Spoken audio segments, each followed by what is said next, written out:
How are you all doing? Emery99 here and welcome to a new video. On our hands is the newest Tour de France 2024 game that will be released 6th of June Tuesday, and today we will look at the new features such as gravel roads, new multiplayer mode and new ways to play the game. Alright, first thing visible in the menu is the Club Tour, and here we have 3 challenges. One of them is the Race Challenge, where you play a race with a predefined team such as Visma leads a bike here in the Tour de France, and basically try to do the best as you can. We have a leaderboard and accumulating as many as points as possible, and you will have a place in the monthly or the weekly leaderboard. Then we have the downhill challenge, which is pretty self-explanatory, that you try to go as fast as you can in a selected downhill. It's genuinely a fun game mode, but it was there before. It's nothing that was new. I've tried myself a run and it was 1 minute 37 and the leader was 1 minute 24. It just in 8 kilometers, so you can see how much you can actually improve. Trying that mode out, I'll definitely recommend that one. But now let's talk about the more exciting mode of this game, the new Criterium mode, because the downhill mode, it's been there already before on the other games, but the Criterium mode is totally new. So it's a multiplayer mode where up to 6 players can play online together, and you will be racing in teams of 2. And they're also preset, so there's a flat team, there's a hill team, there's a mountain team, and there's a versatile team. There are quite a lot of customization options on which rider you want. For example, I come to Visma Lab and I see Wout van Aert is locked. But keep in mind that the riders also have a predefined stat. So I select Lo van Bell and it will have the same stat as if I select Tiesj Benoot. So it's just for basically riding with the riders you like and you enjoy. Therefore, it allows a competitive field where everyone will have the same stats, and you know that in TDF or in PCM the stats are very key. So it's basically who gets the strategy right and who will be able to place that attack or the acceleration in the most correct place. But again, there's also a Legends team available with quite a lot of legends over the past 30-40 years, but it's just for display really. The stats don't change, so we can pick Thor Hushovd or Boardman or Wiggins and the stat will be same. So now we've done our customization, time to play. So I click play. So you'll be waiting in the queue here. I mean, honestly, since it's a pre-release, I don't think I'll be having any online players at the moment. Okay, so what happens is though, there's no online players available, but you can still play and you play against AI. So these are 5 different teams that are racing but not online users. So when you play with friends as well, if for example 4 users are online, you'll play with them and 2 of them will be AI teams. As you can see, we have a peloton of just 12 riders, and when you click O or B in Xbox controller, you can tell what the other guy to do. So my teammate is Rubio and I can tell him to attack, for example. I don't know how we do that, but yeah, we can do that. Oh yeah, you have to go attack and then confirm it, and he'll tell you on the radio or just scream backwards, which is maybe a better idea. And as you can see, Rubio will launch his attack. Well, maybe I don't want to do that and I don't want to just play with Gregoire and sit here. You can just go and change rider and it'll automatically go to Rubio where we can place our attack. Other things to note, as you can see, we already have 25 kilometers to go, so the stages are not played in full, but it puts you in a scenario of a real stage where you have 30 to 40 kilometers to go. Since it's online, you cannot speed it up, so you have to play this in ×1 the whole way. But it's just interesting strategy, as we have a hill rider, which is Gregoire, and a climber, which is Rubio. So it's basically up to you how you use this. I believe, especially if we have 5 or 6 online players, there are a lot of attacks happening, and there's a lot of strategy of who's going to be pulling at the front, who's going to be, making the decisive move. It's a really fun game.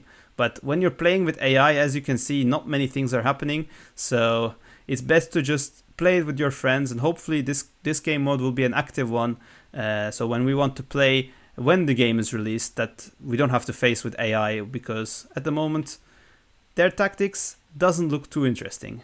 Anyway, we have a lot of features to talk about, so I'm just going to leave the online mode there. Just leave this game because I don't want to be wasting our time watching this race for 21 kilometers.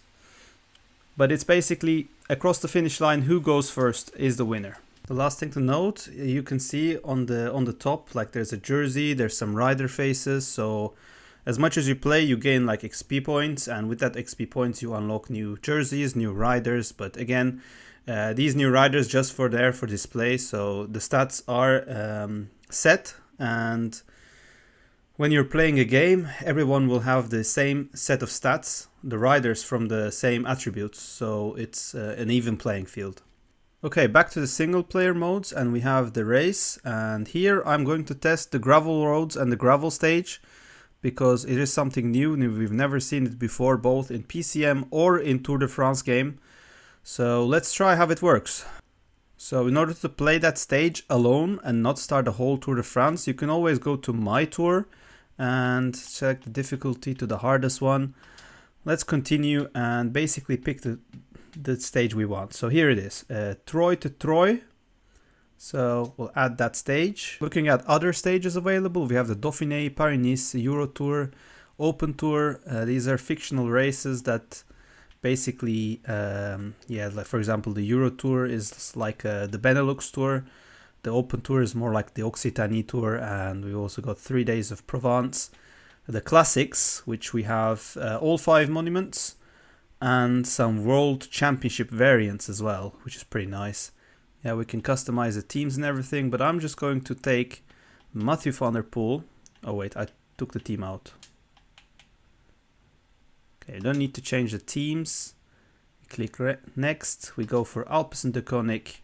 Let's change the starting lineup, or we don't really need to change. Van der Poel and Philipsen both there. Okay, we are in game and the stage has started, so we'll just put a rider to the breakaway just in case in this gravel stage of the Tour de France. So just making my way to the front of the peloton to attack.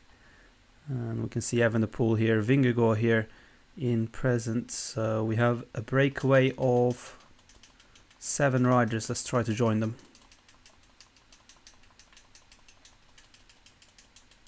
There you go. I mean, just the attacking feel is so nice in this game. You know, the camera pans out a little bit. You see the slipstream, the wind, and yeah, it's just a nice feeling to play this game once in a while. Also next to Pro Cycling Manager. For those of you who are not familiar, obviously you can always fast forward the race as I'm doing right now. So let's just try to join the breakaway. And also, like Pro Cycling Manager, you can give some other comments. For example, work with opponents when we're in the breakaway. We obviously do that. Yeah, so right now we're in the Chemins. The first one, Chemin de Bligny, the gravel roads. And we've had this display before, but I think there's a new sound of riding in them. Oh, piss off, the tutorials. They're getting me. I should have closed them before. But since we're in the breakaway, not much change, and it's the first one. So let's actually check behind what's happening. Okay, now they're entering the gravel sectors. There's still 150 kilometers, remember. There will be 1 point to be scored at the top. So we're looking at, and look, as soon as we entered, there was a bit of a pace increase. We've got Team Visma Lisa bike at the front. We've got all the classic specialists and the GC leaders in front as well. See Lampard in there, Jonathan Milan is here, Evenepoel is here, and as you can see, there will be splits happening just in a moment. As expected, this gravel stage will be a very defining day for GC, or at least the ASO hopes that way. But in game, it's implemented well that the GC leaders are in front of the group, so that they don't positioned, you know, the guys that are positioned behind, they are losing like minutes, so that's a good change. Now looking at the energy, you can see of the energy of our riders in the peloton, they're like Even Philipsen and Van der Poel are nearly halfway, so it is in fact just like a cobble sector in the sense that it makes quite a lot of damage to your energy bar. Okay, we are here in one of the longer sectors, Chemin de Teffrin. 3,700 meters to go. And now look, there's a 34-man group. I mean, there's not many attacks. Oh, there's the first attack actually. That's Tim Wellens going for the stage. I think it's too early to follow him. Still 55 kilometers. But right now we're in front. Shall we go? We'll try going actually. We'll go try to follow Tim Wellens in front. And there we make our attack on the gravel sector. Mathieu van der Poel in the rainbow colored. Well, not so rainbow colors. But there we go. We make our way to Tim Wellens. Which is actually surprising that he attacked, considering he has Pogačar behind, who also attacks. There it is. Tadej Pogačar with an attack on the gravel sector with 54 kilometers to go. So Pogačar joins our group, so that means Tim Wellens is working for Tadej Pogačar. Meanwhile, the peloton is about 45 seconds behind, just there, entering the 7th sector with 46 kilometers to go. Okay, Tim Wellens is done. Now it's Tadej Pogačar and Mathieu van der Poel in front of the peloton. We're about to catch the breakaway, who we have a teammate in there. We have Krag Andersen in there with quite a lot of energy actually. Meanwhile, behind we have the group Evenepoel, which is the peloton, just 38 man left in the front of that. But right now it's all about working with Tadej Pogačar for the stage win. And Tadej Pogačar himself tries to get some important seconds on the GC. Now we've caught up to the breakaway and Tadej Pogačar is going full out at the moment. We are being protected by Krag Andersen, and also the breakaway companions are able to hold the space on the flat. 32 kilometers to go, but the gap is decreased to just 1 minute with the peloton, who still have 91 riders in it. So Pogačar's heroic attack might not be successful. 23 kilometers to go, so we have a group of 8. 45 seconds behind is the peloton, which have 6 riders from us. I mean, the cobble stats are high. We have Roglic in there, Evenepoel in there, Mats Pedersen, Vingegaard in there, Geraint Thomas is also here, so it's like a GC group. Then Ghana is behind, but some riders are left behind, so we have a group of 24 here with Adam Yates. We also have Almeida and Kung in this Kung group, so it's making some GC impact. Jai Hindley is left here 2 minutes 13 behind. I mean, the gaps aren't huge, but there are a few riders that are struggling. A teammate has just been dropped. You can't count on him any longer. Okay, just 22 kilometers. He's putting his foot on the pedal because he's a danger to the overall standings. Right now it's all about using Krag Andersen.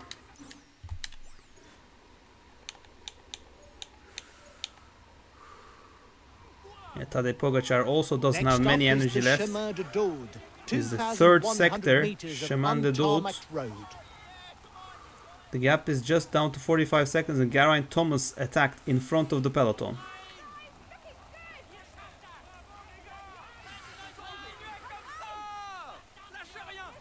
I think it might be a bug, but we don't see the energy of Krag Andersen in the display right now. So hopefully that'll be fixed, because normally we should be able to see next to the red arrow his energy. So I have to pause it every time to look if he has energy left or not. And yeah, this is what happens when you don't manage the rest of your team. Philipsen is left behind after the attack in front of the GC riders.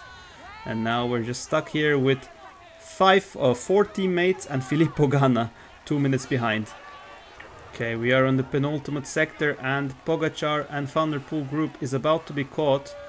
You can see the breakaway riders who've reserved all that energy through the stage are still also in front of this in this front group. Just 12 riders left in the peloton group though, and now Philipsen is going to try to join them as well. 30 seconds lead. There we go, as Philipsen, we join the group now, and let's try to look from their perspective. There's a group of 13 riders. There's Vingegaard, Roglic, Ewan, Milan, so there are some attacks but not many domestiques left. But surely, just 25 seconds to go with one shaman remaining. They'll be back soon. Yeah, it seems that 50-kilometer attack is going to an end. Van der Poel and Tadej Pogačar are about to get caught.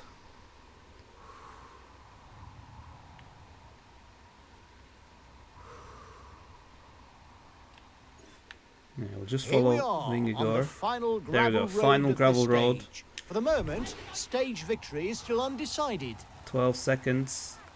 I think we gotta go for an attack with Philipsen, or I think we can win the sprint. I think just for the memes, we can go for an attack with Van der Poel. Because it's the gravel sector. There we go, Tadej Pogačar caught lacking, and we're gonna go for it. With 9 kilometers to go. We're gonna launch the attack.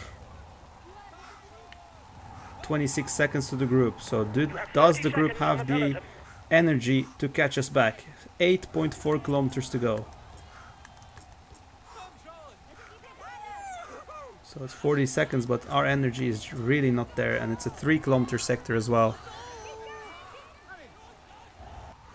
Yeah, for example, I'd like to see why there was no attack.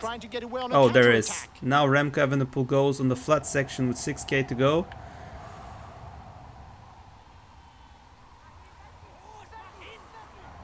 Meanwhile, for us, it's all about energy conservation. At 5 kilometers from the finishing line, the man at the front looks well set to win the gravel road stage. Watch out, he's trying to get away on a counter-attack. Oh, now Vingegaard goes as well.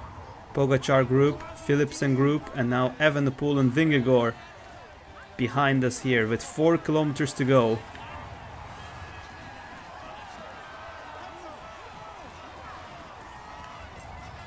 I think with 3 kilometers to go we can try to increase the pace, as it's now 20 seconds to the Evenepoel and Vingegaard group. It's going to be real close with 3 kilometers to go.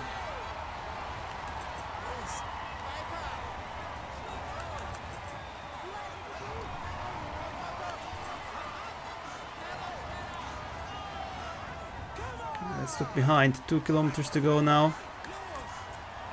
Just trying to make sure that our blue bar is there. Yep, 25 seconds. It looks good now. It looks good.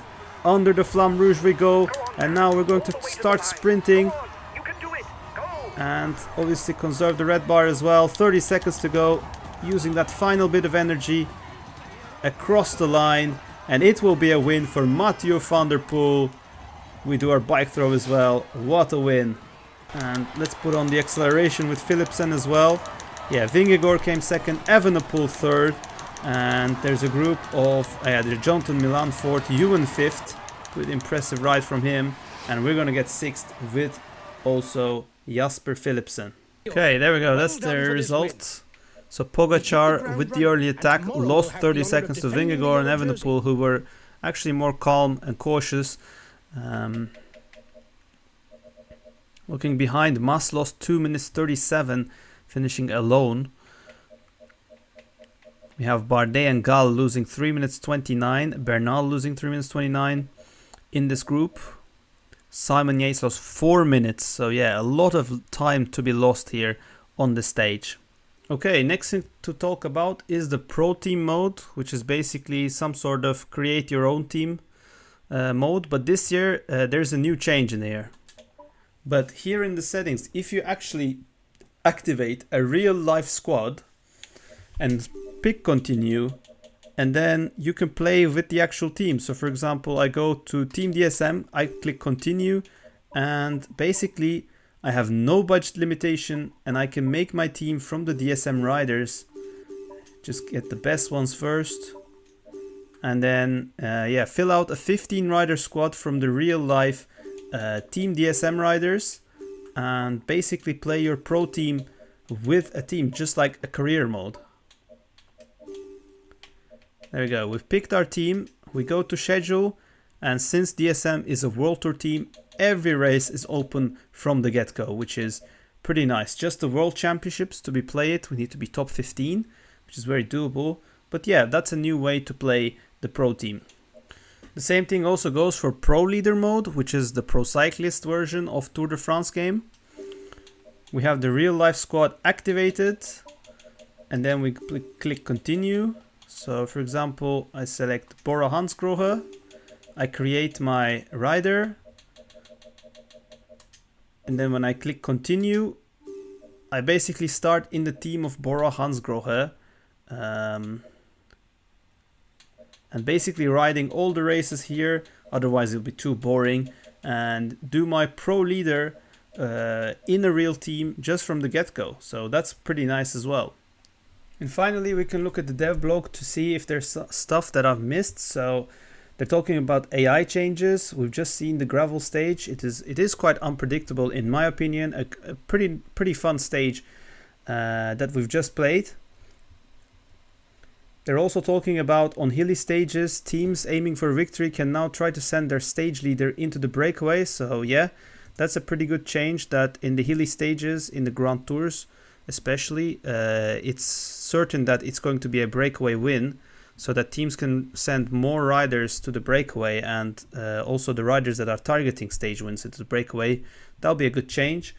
But yeah, that'll be it from me for this video. The Tour de France 2024 launches in 6th of June 2024. If you've enjoyed this video, make sure to slap a like and subscribe to my channel, as I'll be sharing new content for both Pro Cycling Manager and Tour de France game. Please let me know in comments what you would like to see me challenge in these games. And until then, goodbye.